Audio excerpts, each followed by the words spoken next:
today we will be continuing with our MCQ series with a new subject, Indian Penal Code. So make sure you comment your answers properly and read the questions properly. So your first question is, under which of the following situations the Indian courts would have jurisdiction? First, crime committed by an Indian in a foreign country, where a crime is committed by an Indian citizen in a foreign country. Second, crime committed by a foreigner in India.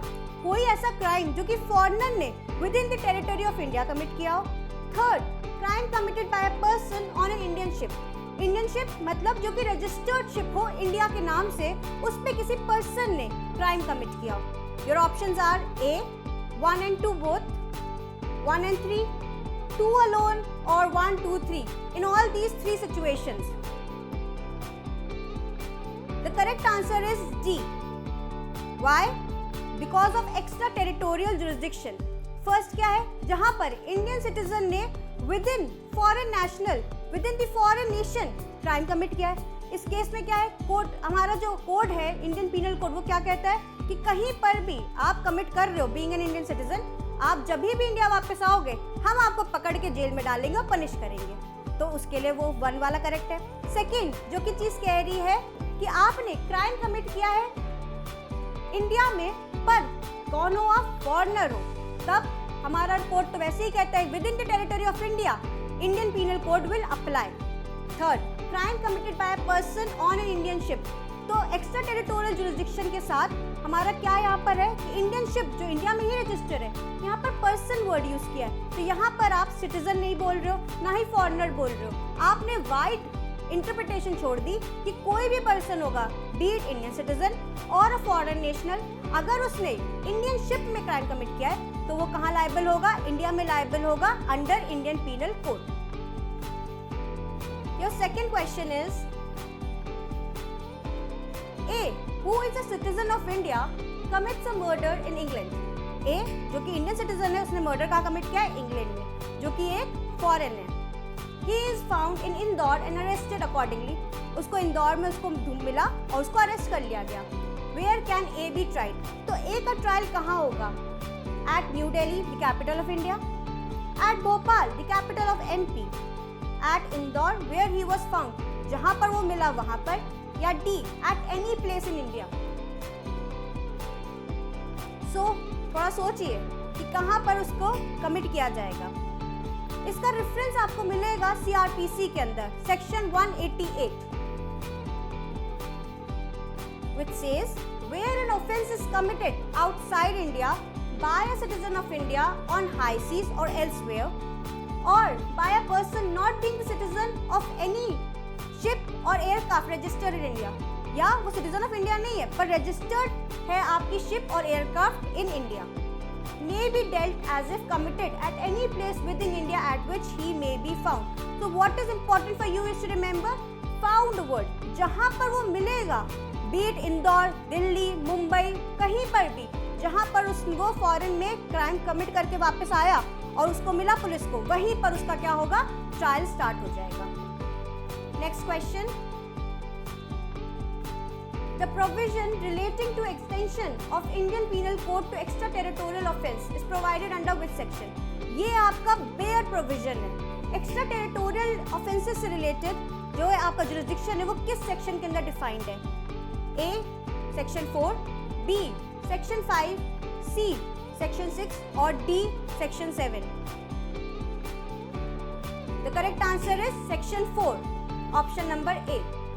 Section 4 of the Act extends the operation of the code to an offence committed by a citizen of India in any place without and beyond India, which means if a citizen of India commits any crime beyond the territory of India, he will be made liable under section 188 of CRPC, which says if he returns back to India and wherever he is found, he will be made liable. तो बचने की कोई उम्मीद नहीं है. आप सोच रहे हो कि आप इंडियन पीनल कोड के अंदर नहीं हो तो बाहर जाके क्राइम कमिट कराओ, तो भाई ऐसा नहीं करना, क्योंकि अगर आप इंडिया वापस आए तो आपको क्राइम के लिए कमिट किया जाएगा भाई. तो थोड़ा सोच समझ के क्राइम करिए, या तो मैं तो कहती हूँ आप करिए ही मत. Next question. In IPC the word women denotes, जो वुमेन टर्म है वो क्या कोई एज रिस्ट्रिक्टेड है? अब आप देखिए इसका क्या आंसर है। A, a female above the age of 15 years, क्या 15 ईयर्स के अबव होगी एज तभी वो वुमेन कहलाएगी?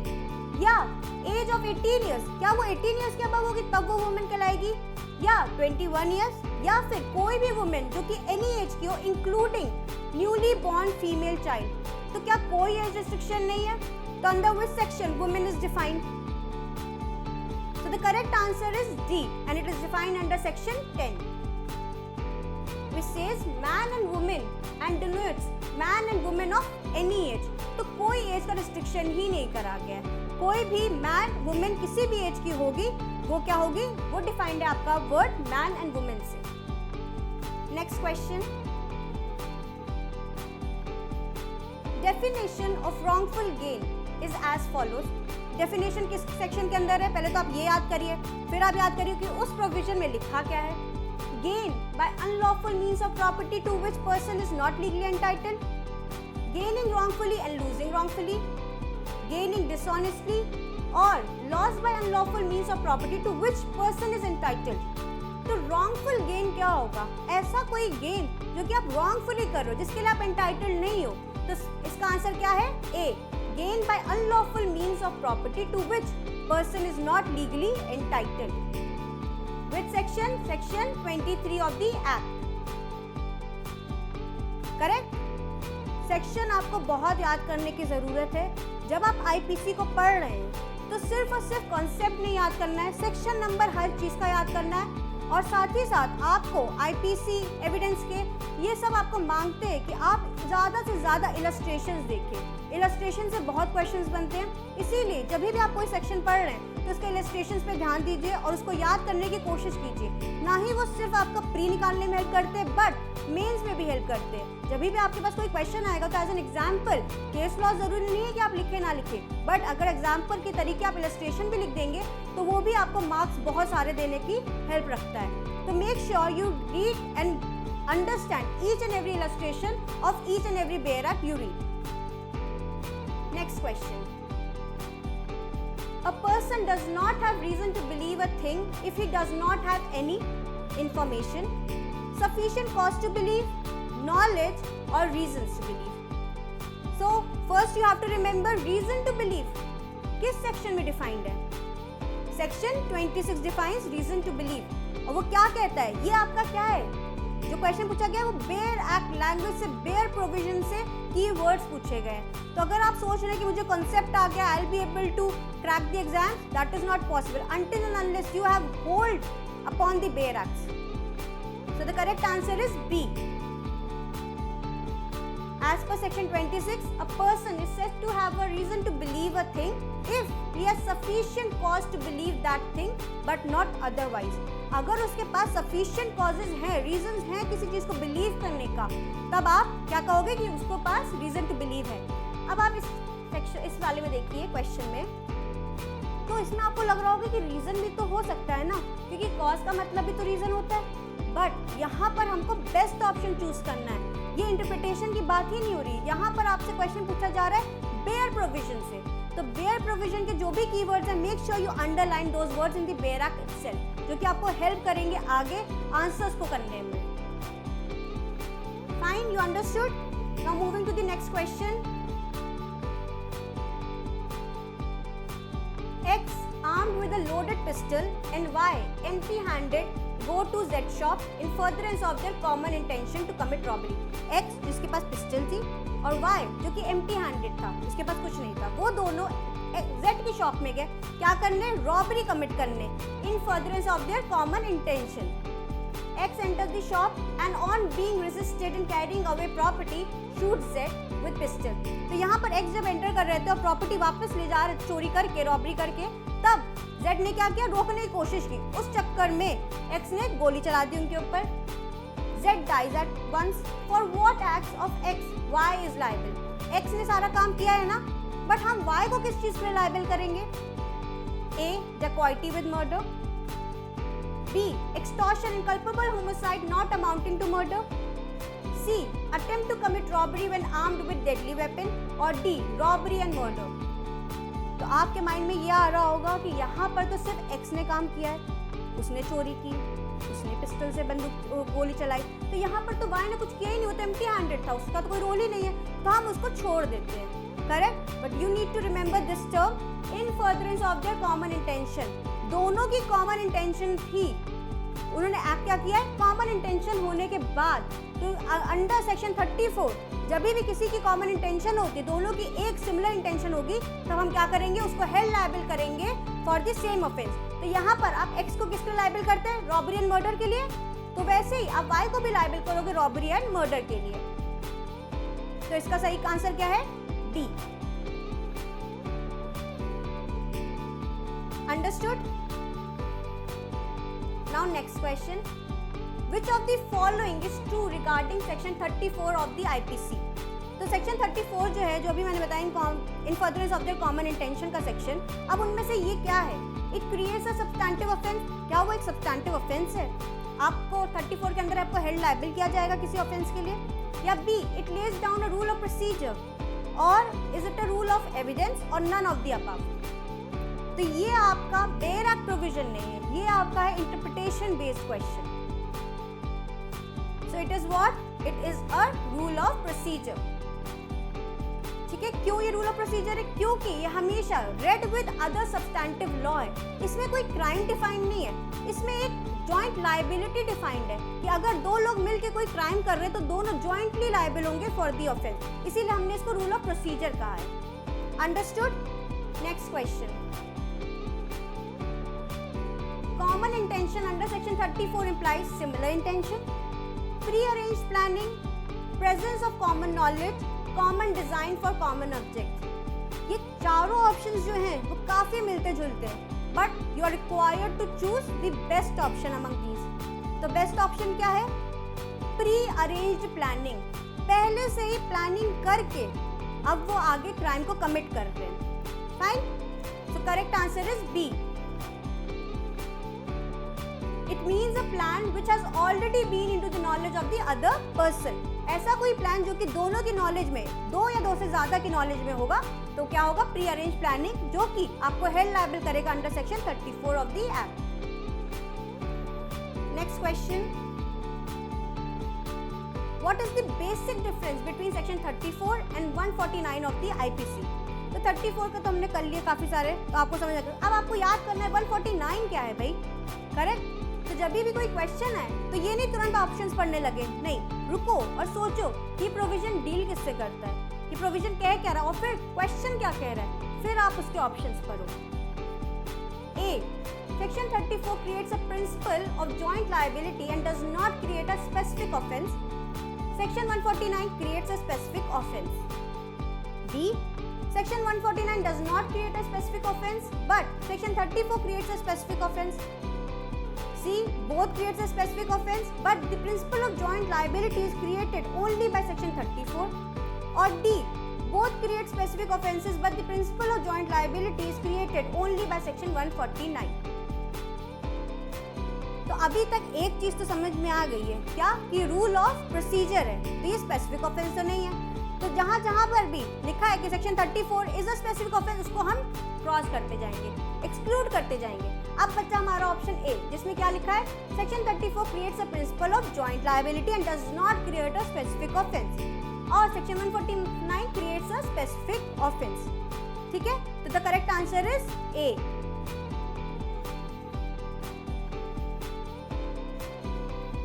Next question,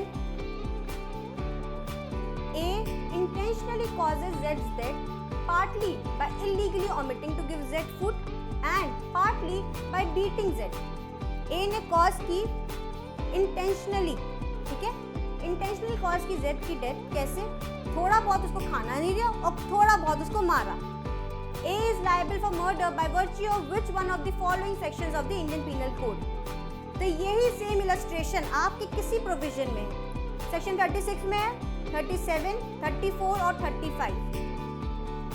So the correct answer for this is section 36, which says effect caused partly by an act and partly by an omission is an offence। आप ऐसा कोई act कर रहे हो जो कि जहां पर थोड़ा आपका एक्ट इन्वॉल्व है, थोड़ा आपका omission इन्वॉल्व है, वो आपका क्या बन जाएगा, ऑफेंस बन जाएगा अंडर सेक्शन 34। सेक्शन 34 टू 38 ये सब जॉइंट लायबिलिटी की ही बात करते हैं, कॉमन इंटेंशन से रिलेटेड। तो जब भी आप सेक्शन 34 पढ़े तो मेक श्योर आप 34 38 चारों एक साथ ही पढ़े, तभी आप डिफरेंस समझ पाएंगे कि हर एक सेक्शन प्रोविजन क्या क्या बातें कर रहा है। Next question, in IPC the word illegal is applicable to which of the following, which is an offense। illegal आपको बताना है, क्या बोलता है, क्या वो illegal होगा जो कि offense है। which is prohibited by law, कोई ऐसी चीज illegal होगी जो कि prohibited by law है, या which furnishes ground for a civil action, या illegal हम उसे कहते हैं जो कि आपके civil action को furnish करते हैं, और all of the above। तो illegal भी properly defined under IPC। तो आपको पहले याद करना है कि ये इलीगल वर्ड डिफाइंड किसके अंदर किस सेक्शन किस प्रोविजन के अंदर डिफाइंड है, और फिर उसके पॉइंटर्स क्या क्या हैं। तो जब भी आप कोई भी प्रोविजन पढ़ें तो मेक श्योर कि आप सिर्फ अंडरलाइन ना करें, उसको तोड़ तोड़ के पढ़ें। अगर आप किसी भी प्रोविजन को, चाहे वो डेफिनेशन ही क्यों ना, उसको अगर आप पॉइंटर्स वे में पढ़ेंगे ना, आधी आधी आधी करके, तो वो बेटर वे में आपको याद रहेगी। और अगर आप एक साथ पढ़ लेंगे तो आप हो सकता है कुछ कुछ कीवर्ड्स उसके भूल जाए, इसीलिए मेक श्योर आप तोड़ तोड़ के आराम से प्रोविजंस पढ़ें। So the correct answer is D. Section 43 of the act defines illegal to include anything and everything which is punishable by law or prohibited by law or which furnishes ground for a civil action. ये तीनों चीजें include होती हैं under section 43 of the act. Next question, under which section, under section 45 of IPC life denotes। section 45 में life की definition दी हुई है, तो अब life की definition क्या है, life of a human being और animal और both human being and animal और either human being और animal। तो ये है, बिल्कुल आपको लग रहा होगा कि हाँ भाई ह्यूमन को हम एनिमल को भी इंक्लूड कर ले, पर आपको क्या जाना है, एग्जैक्ट डेफिनेशन में जाना है। एग्जैक्ट डेफिनेशन सेक्शन 45 की क्या कहती है, life means life of a human being. उसने रिस्ट्रिक्ट करा है human being, unless the contrary appears from the context. Unless contrary appears, हम डिफाइन क्या करेंगे, life is equal to human beings life. But अगर स्पेसिफिकली मेंशन्ड है provision के अंदर कि यहाँ पर लाइफ का मतलब किसी एनिमल से रिलेटेड है, तब आप एज एन एनिमल उसको इंक्लूड करोगे। अंडरस्टूड? कौन सा सेक्शन है, section 428 429 talks about मिसचिफ by killing और मेमिंग एनिमल। इसमें जहाँ पर मिसचिफ और किलिंग या मेमिंग एनिमल की बात हो रही है, इस केस में आप स्पेसिफिकली लाइफ की जो डेफिनेशन है उसको ब्रॉडन करोगे और उसमें इंक्लूड करोगे एनिमल भी। वैसे जनरली आप एनिमल को इंक्लूड नहीं करते हो। Understood? Now next question, in which of the following case it was held that the death sentence should be given in the rarest of rare cases। rarest of rare case में ही आपको death sentence देनी चाहिए।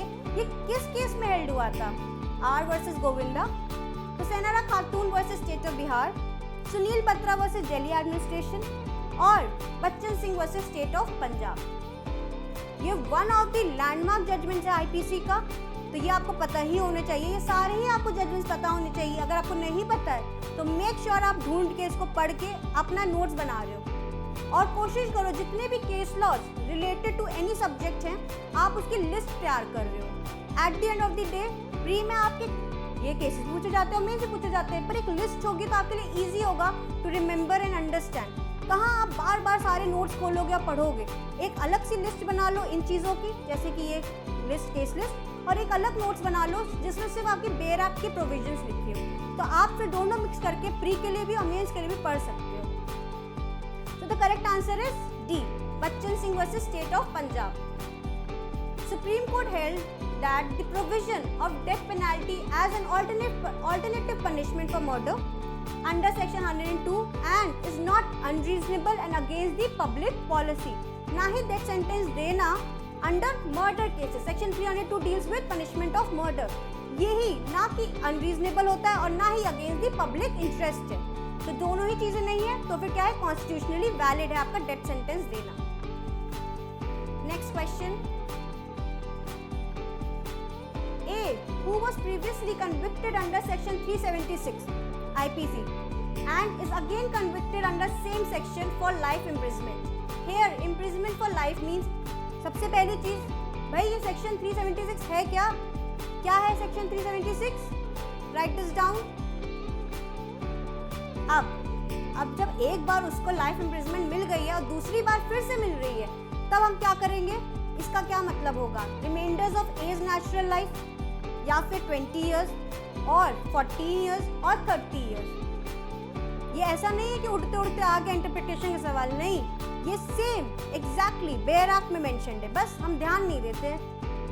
तो ये आपका section 376 की बात करता है, रेप की, पनिशमेंट फॉर रेप की बात करता है.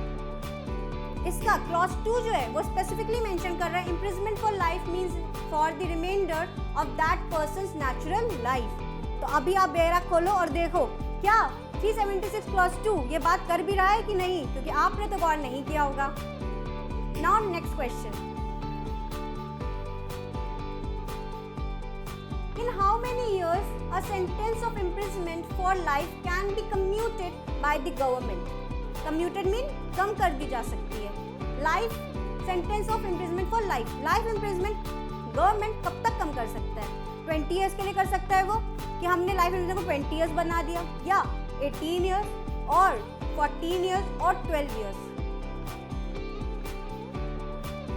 एक नेक्स्ट क्वेश्चन है ओपन एंडेड कि जब कम्यूट करेगा गवर्नमेंट तो कैसी गवर्नमेंट होनी चाहिए, ये आप मुझे बताइए किस सेक्शन में डिफाइंड है. और गवर्नमेंट यहाँ पर क्या है? स्टेट गवर्नमेंट, सेंट्रल गवर्नमेंट, कौन सी गवर्नमेंट? और क्या अक्यूज की परमिशन इंपॉर्टेंट है, क्या उसकी कंसेंट इंपॉर्टेंट है while commuting for the sentence? तो ये दोनों चीजें आप मुझे कमेंट में लिख के बताइए. नाउ द आंसर इज सी.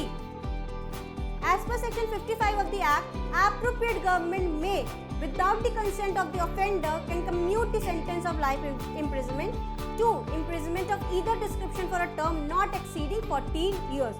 तो 14 years तक कर सकता है. appropriate government is the term used, be it the central government or be it the state government, और without the consent of the offender. offender की consent important बिल्कुल भी नहीं है. next question. In case of an offence punishable with fine only, imprisonment for non-payment of fine. जब भाई सिर्फ fine का पनिशमेंट लगाए, अब नॉन पे कर रहे हो, आप फाइन पे नहीं कर रहे हो, उस केस में आपकी इम्प्रिजमेंट कैसी होनी चाहिए? रिग्रेस, सिंपल, या रिग्रेस या सिंपल कोई सी भी, या partly rigorous and partly simple. अब आपको ये देखना है कि यहाँ पर पनिशमेंट किसकी थी? फाइन की. फाइन की पनिशमेंट थी, मतलब कि जो हमने क्राइम कमिट किया है वो इतना एक्सक्रेवेटेड नेचर का नहीं था, वो हल्का फुल्का कोई क्राइम था जिसके लिए मुझे पनिशमेंट फाइन की मिली है. तो हमको क्या रिग्रेस के लिए पनिश कर देंगे?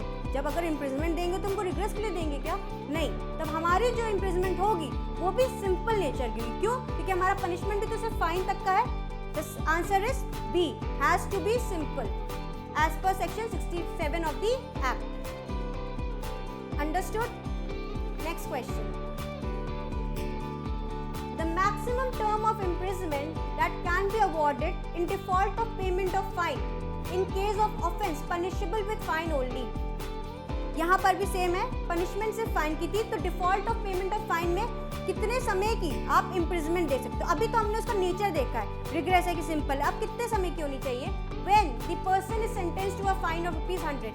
जब फाइन सिर्फ 100 रुपीज़ का लगा है तब कौन सी इम्प्रिजमेंट होनी चाहिए? 6 मंथ्स की. इन ल्यू ऑफ फाइन, फाइन तो पे नहीं कर रहा तो हम इम्प्रिजमेंट से ही उसका निकालेंगे, पनिशमेंट तो देनी है हमको. 6 मंथ्स की दे देंगे, 4 मंथ्स, 1 मंथ और 2 months. So section 67 properly defines the scale जब आपकी इम्प्रिजमेंट होगी.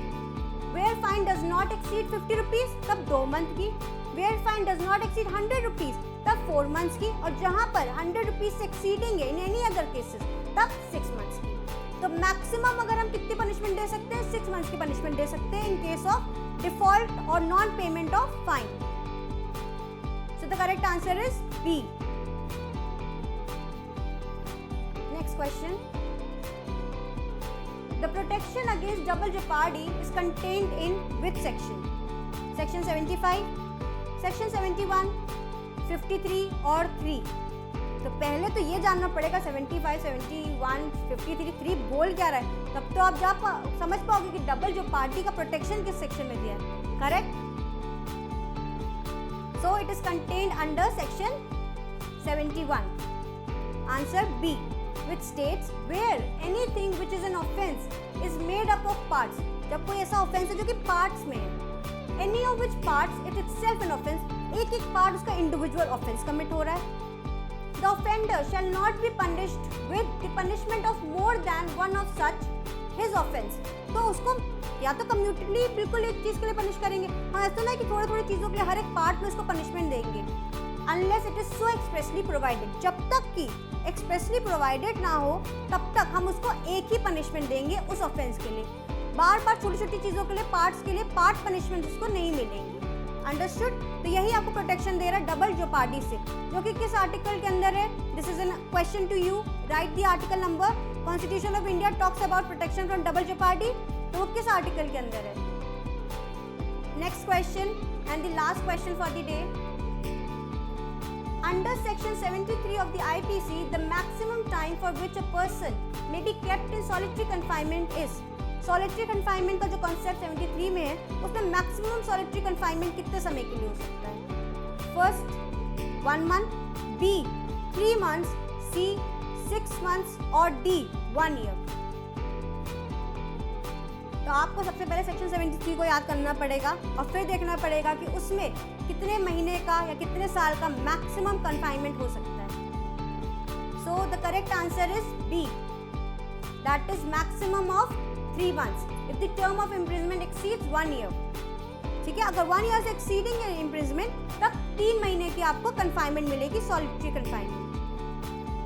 प्लीज रीड दिस सेक्शन क्योंकि बहुत इंपॉर्टेंट सेक्शन है, बहुत बार पूछा भी जाता है. तो देयर इज अ स्केल जो कि दिया गया है जिसके अंदर आपको देखना पड़ेगा कितना क्या है. अगर 6 महीने की है तब कितनी मिलेगी, 6 महीने से 1 साल की है तो कितनी मिलेगी, और 1 साल से एक्सीडिंग है तब तो 3 महीने की है. So make sure you open the bare act today and read this section. Thank you so much for the day. I hope ये थोड़ा बहुत आपको इंसाइट देगा आईपीसी से रिलेटेड. नेक्स्ट वीक हम लोग फिर मिलते हैं, फिर किसी क्वेश्चन के साथ, किसी सब्जेक्ट के साथ, और फिर से हम लोग 20 क्वेश्चंस लगाएंगे जो कि थोड़ा बहुत आपको हेल्पफुल रहेगा आपके एग्जाम पर्सपेक्टिव से. जो भी आपको नहीं आते थे इनमें से, make sure you have a diary and right the answers and questions so that आप बाद में फिर से उसको रिवाइज कर सको. Thank you so much.